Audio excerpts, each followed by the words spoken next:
Welcome back to Face the Nation. We're joined now by congressional correspondent Scott MacFarlane. Scott, it's good to have you here at the table. These will be prime time programming hearings on Thursday. What do we expect to hear? The committee has promised what they call previously unseen material, and we have seen a lot of Capitol riot video. So it raises the prospect they're going to show us some of their material.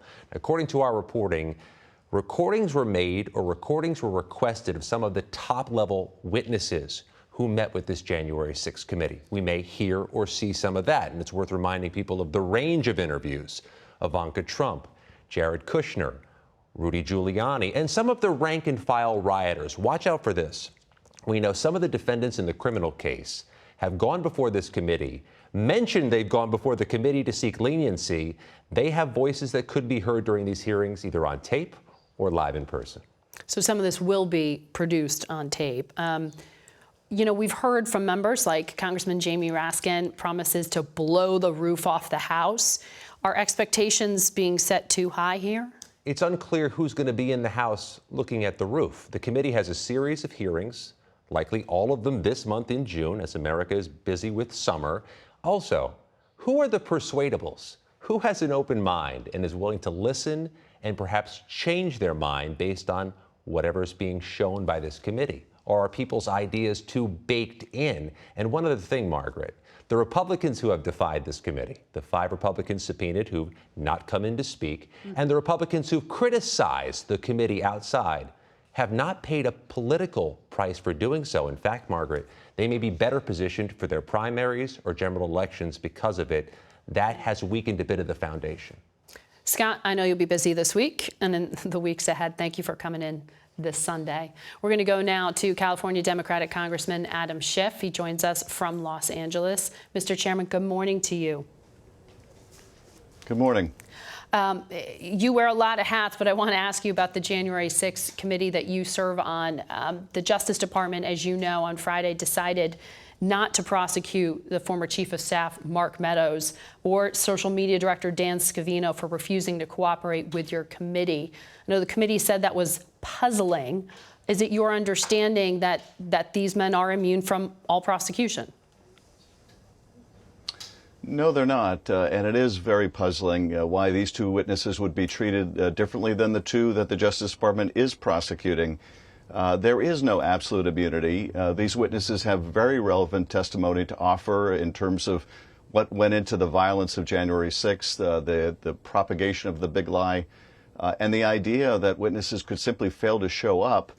And when the statute requires the Justice Department to present those cases to the grand jury, they don't, is deeply troubling. We hope to get more insight from the Justice Department, but it's I think, a grave disappointment. And could impede our work if other witnesses think they can likewise refuse to show up with impunity. Is it because these 2 men had such close proximity to President Trump? Is the executive privilege argument actually applying here? That shouldn't be the explanation here, because, of course, there are a great many things these witnesses can testify with no even plausible claim of executive privilege. They were both involved in campaign matters. They both have documents that they could offer. None of this is protected by privilege. And the idea that you can simply refuse to show up, rather than show up and say, as to this question, I'm going to exert a privilege, that just invites others to be in contempt of Congress or be in contempt of judges around the country in other courtrooms. And I think it's a very dangerous precedent to set. New York Times was first to report. CBS has confirmed that Mike Pence's Chief of Staff, Mark Short, actually warned the Secret Service and the lead agent protecting the vice president the day before January 6th that he thought the president would turn on the vice president and that it would pose a direct security risk. We know Mr. Short plans to testify himself before your committee. Is that sufficient? Do you need to hear from the vice president? Margaret, we're not commenting on specific witnesses, so I can't confirm or deny who will appear before us. I can say that certainly one of the themes that we will be fleshing out is the fact that in advance of the 6th, that there was an understanding of the propensity for violence that day, of the participation of white nationalist groups, of the effect that the continued propagation of this big lie to rile up the country and rile up the president's base was likely to lead to violence. So you will see that theme among the narratives that will be exhibited during these hearings. But as to a particular witness, I really can't comment. But if you don't deliver a bombshell on Thursday, don't you run the risk of losing the public's attention here? Our goal is to present the narrative of what happened in this country, how close we came to losing our democracy, what led to that violent attack on the 6th. The American people, I think, know a great deal already. They've seen a number of bombshells already. There's a great deal they haven't seen. But perhaps most important is the public hasn't seen it woven together, how one thing led to another, how one line of effort to overturn the election led to another and ultimately led to terrible violence, the first non-peaceful transfer of power in our history. So we want to tell that comprehensive narrative, and we're aiming at people, an audience, frankly, that still has an open mind about these facts. Yeah. We want to counter the continuing propagation of big lies, and that's what our goal is.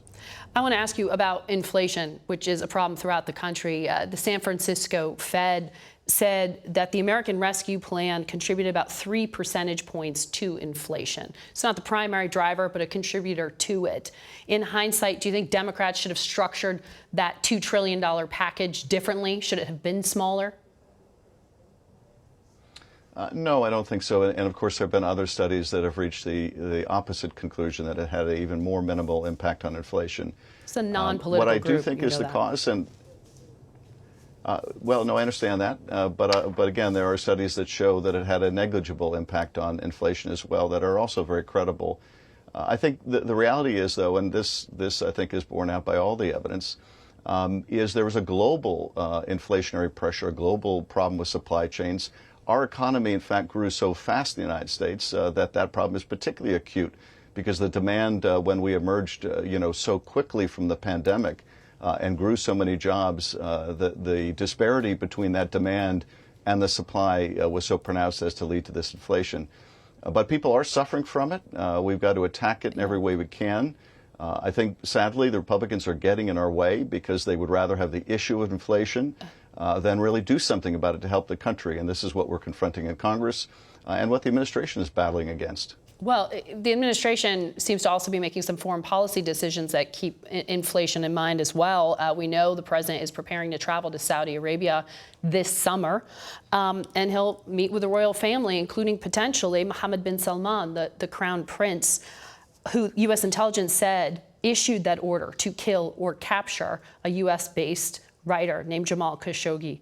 This is what you said in February of 2021. I think he should be shunned. I think he should be, I don't think the president should talk with him. I don't think the president should see him. Should the president still go to Saudi Arabia and meet with the crown prince? In my view, no. I wouldn't go. I wouldn't shake his hand. This is someone who butchered an American resident, cut him up into pieces in the most terrible and premeditated way. And until Saudi Arabia makes a radical change in terms of its human rights, I wouldn't want anything to do with him. Now, I understand the degree to which Saudi Arabia controls oil prices. I think that's a compelling argument for us to wean ourselves off of reliance on foreign oil and on oil more globally, so we don't have despots and murderers calling the shots. But no, I wouldn't go, and if I had to go to the country for some other reason, I wouldn't meet with the crown prince. I think he should be shunned. So there is no way to justify a trip like this if it is an attempt to get Saudi Arabia to put more oil on the market and lower gas prices. Well, in my view, we should make every effort to lower oil prices, but going hat in hand to someone who's murdered an American resident would not be on my list. And I would want to see Saudi Arabia lower their oil prices, or increase their production, rather. I'd want to see them make changes in their human rights record. I want to see them hold people accountable that were involved in that murder and in the torture of other detainees before I would extend that kind of dignity to Saudi Arabia or its leadership. Chairman Schiff, thank you for your time today. We'll be right back. We're joined now by University of Michigan professor Betsy Stevenson. She previously served as the Department of Labor's chief economist under former President Obama, and she is in Ann Arbor this morning. Betsy, welcome to Face the Nation. Good morning. It's a pleasure to be here. We have seen more people return to the workforce. We saw that in the jobs number that we just got. The participation rate is back to almost where we were before the pandemic. But you've pointed out there are still problems in childcare, in nursing, in some of those caregiving roles. What does that signify to you? Yeah, I think it's important to realize when we take a look at the labor market that we haven't seen all the jobs come back in services. We've definitely seen the jobs come back in the goods producing sector, in the service sector, in healthcare and education, and particularly caregiving. We haven't seen everyone get hired back. Maybe because people are slow to go back to wanting to consume those services. And it may be that it's just hard to find people to take those jobs right now. I want to ask you, this is all these dots connect, but on the specific issue of inflation and risks to the economy. JP Morgan's Jamie Dimon said a few days ago, the hurricane is right out there down the road coming our way. We don't know if it's a minor one or Superstorm Sandy. You've got to brace yourself. So what should consumers be preparing for? Well, honestly, what everybody wants consumers to do is slow their roll a little bit on spending. And that would actually bring some of the pressure on prices down. And so, the Fed's raising rates, hoping that consumers will spend a little bit less. All the, accusations around how much did the stimulus spending contributes really about, did we give people too much money in their pockets? They're in some of the best financial shape they've ever been. And the result is that demand is outstripping supply a little bit. So if people were to pull back voluntarily, then the Fed actually has less work to do. So I think that message of, brace yourself, it's great. It's sort of what we need to do. But the reality is that we don't have to stop job growth in order to stop inflation. We might end up accidentally stopping job growth, pushing ourselves into a recession, but it's not a fait accompli. We do not have to do that. What we need to do is get demand down a little bit while supply can continue to grow. Just to go back on what you just said there in terms of fiscal spending, that's some of the congressional money that was thrown at the problem, the emergency spending. Do you think that all of this should have been structured differently, whether it was President Trump or President Biden? Should they be sending checks to people at home, or was that really the main flaw in the deal they pushed through? I think that there's a little bit of a glass half empty, glass half full perspective here. I mean, we had unemployment at 6.4% when they started designing the American Rescue Plan. And most people predicted that it was going to play out a lot like 2008. 2008, it took 8 years to get unemployment below 4%. The Congressional Budget Office thought it was going to take 6 years to get unemployment below 4%. That was going to take till 2026. So, of course, the idea was, let's make sure that we're supporting businesses, that we're supporting families, so that we can have the fastest economic recovery we've ever had. We accomplished that, and we added 7.3 million jobs since that American Rescue Plan passed. The problem was, things went even faster than expected. So, we can look back and say, could we have done the same thing with a little bit less spending? Maybe, or maybe not. Maybe we'd be in a situation right now with 5% unemployment, with millions of people who are in jobs today would still be sitting on the sidelines. Mm-hmm. And that's a situation that I think nobody wanted. We wanted to get back to where we were before as quickly as possible. And it's absolutely clear that the fast action that Congress took every single time from the beginning of the pandemic to the American Rescue Plan is why we've had the fast recovery that we have right now. And we just saw in the labor report yesterday that there are more opportunities than Americans have ever had before to find the job that's going to work for them. Right. They're getting hired at incredibly high rates. And what we've seen for the bottom part of the income distribution is household incomes are up nearly 12%, even when we adjust for inflation. So when you ask me, should we not have done that? I think we absolutely should have. For most families, they're better off and they know it What we're scared about is Well, we see prices rising and we want to know how long this good time can last. And that's my question to you, because the Fed can act really quickly here to try to cool things off, but they can't stop the war in Ukraine. They can't stop COVID. Should consumers be prepared that high prices are just going to be with us for the foreseeable future? Well, I think what we want, I don't think we should think high prices are going to be here for the foreseeable future. I do think the Fed's going to take some action. I think they're going to bring prices. They're going to bring the inflation rate down, not prices, but they will bring the inflation rate down. But they're not going to be able to change those relative prices. So gas is still going to be expensive relative to other things until we end this war in Ukraine. I mean, look, the price of gas is up $1.50 a gallon since Putin started amassing troops at the border. The Fed can't undo that, but what it can do is reduce the rate of price increases on average. But I still think you should be thinking about, is it a good time to get a fuel efficient car or buy that electric bicycle? All right, Betsy Stevenson, thank you for your analysis. We'll be back in a moment. We go now to Dr. Walter Koroshetz, director of the National Institute of Neurological Disorders and Stroke at the National Institutes of Health. He's also the co-chair of the NIH's Long COVID Initiative and joins us from the NIH campus in Bethesda. COVID survivors often suffer some kind of symptom for weeks, if not months afterwards. How do we know that this is attributable to COVID and not caused by something else? The vast numbers of people who are affected, the fact that the symptoms occurred with the infection and in many cases persist after the infection, it's that temporal relationship that really goes to causality.